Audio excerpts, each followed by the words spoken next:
அப்ப நாங்கெல்லாம் வேஸ்டா? எங்களெல்லாம் ஜெயிக்கவே முடியாதா?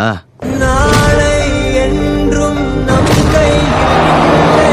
நாம் யாவும் தேவன் கை பொம்மைகளே. என்றால் போராட என்றைக்கும் தோற்காது உண்மைகளே. வீழ்வது வெட்கம் அல்ல, வீழ்ந்தே கிடப்பதுதான் வெட்கம்.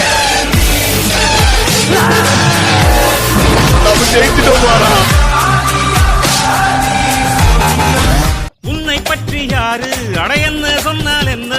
இந்த காதில் வாங்கி அதை அந்த காதில் தள்ளு. மேகம் மீதந்தாலும் காகம் பறந்தாலும் ஆகாயம்தான் அழுக்காக ஆகாதென்று சொல்லு. பூ பந்தை யாரும் நீரில் பொத்தித்தான் வச்சாலும் வந்து வரும் தண்ணி மேலதான். ஆட உன்னை யார்